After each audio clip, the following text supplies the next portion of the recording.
lovely writerly people. So I am back, and we've had a change of location today because it's raining, so the noise in the conservatory is deafening. So I think we're going to get a bit of echo in the kitchen, but I've got to get on and make the video, or I'm going to run out of time and interfere with my whole get myself organised and out on a Friday schedule, which actually comes close on topic with what I want to talk about today about getting yourself organised. So the thing is this. Now, I am sure that what I'm about to say is not something that all writers do, but I reckon there's a good few of us out there that have magpie syndrome. So I can get really caught up in seeing something shiny. And I don't mean the shiny new idea, you know, that other book that's always rolling around, the one that we think we want to write when we should be writing what we're supposed to be writing. I'm talking about a whole host of other shiny new ideas. So being a writer isn't just about writing. Shocking, I know, but it's true. And we are, as I'm slowly coming to realise in this last year, we are small businesses. And it's not just about getting the words down, it's about keeping all our ducks in a row. So, you know, making sure our website's up to date and our social media is current, and making sure our book listings are all right. And we have to do all these things, whether or not we're with a publisher or whether we're self-published, it doesn't matter.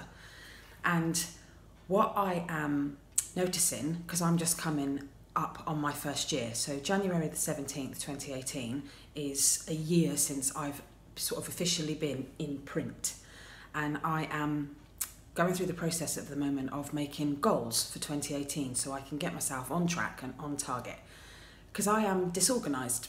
Just by my very nature, I'm quite disorganised.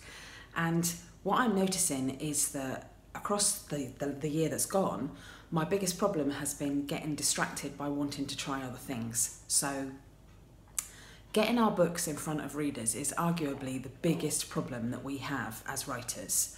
And that involves good social media presence, marketing skills, and all kinds of other alignment of the planets for those things to happen properly. And I found that when I see a slump in sales, or when things seem to not be running at full whack, is when I've kind of fallen off the wagon, is when life has got in the way, or if I've maybe not got out a continuous sort of set of posts that have just kind of kept me active within the community, that kind of thing. And what I am trying to do, and I'm just making a video about it in case anybody else finds it useful, is I am trying to get myself like a flowchart in place so that for 2018 next year, I can stay on track. And I'm writing into that flowchart I'm giving myself a little period of time each week to try shiny new marketing ideas while still keeping up with the stuff that I normally do, so that I don't feel so kind of disjointed. So at the top of my flowchart is writing, because we're writers, so we have to write all the time. And then underneath that, I'm trying to structure my process so I can just look at the list and go, I've done that today, tick, done that today, tick, done that today, tick, haven't done that. You know, states the obvious. But so I'm trying to cement down what my kind of marketing processes are and get myself into a sensible routine. And it's been like a lightning bolt moment for me to see on the page where the things that I would normally do, and when I've written them down in order, I've been able to see where the holes are. So I'm quite excited about that. And it's given me kind of like the opportunity to work out that things like Insta-Freebie, for instance, Insta-Freebie worked. And had I have not been going back through the last year, I never probably would have realised how successful it was compared to some of the other things that I tried. So Insta-Freebie will be going on my flowchart of things that I will sort of once every other month top myself in and do. For UK readers, Book Hippo worked. It wasn't as successful as Insta-Freebie, but it still worked nonetheless. So it's not something that I do as regularly, but I'd probably do it 4 times a year. And it's like how the whole Facebook Amazon ads in the last couple of years, they've both kind of risen to popularity, and I think Amazon ads are kind of top of the rung at the moment. And what with Facebook kind of changing their algorithms, which means that our our posts on our author business pages, they don't reach our audience like they used to.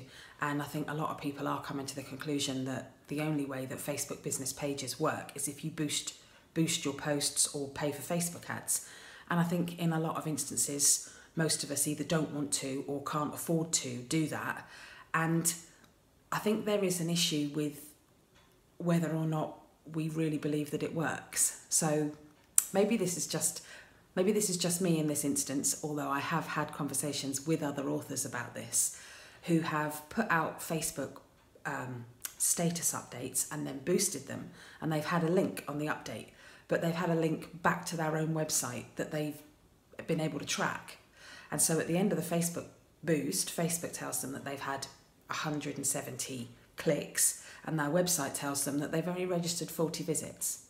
So, and I think once you kind of look at those figures, it does kind of put you off. And I think until we get really clear working methods with like Facebook boosts and Facebook ads, I think a lot of us are a little bit leery. Not to mention, I mean, I've spoken to authors that have been really caught out with Facebook ads where they've set a limit on the ad, but they've not set a limit on their wallet, and so their Facebook ad has shot off, and instead of them only spending a £5, they've spent 30 quid.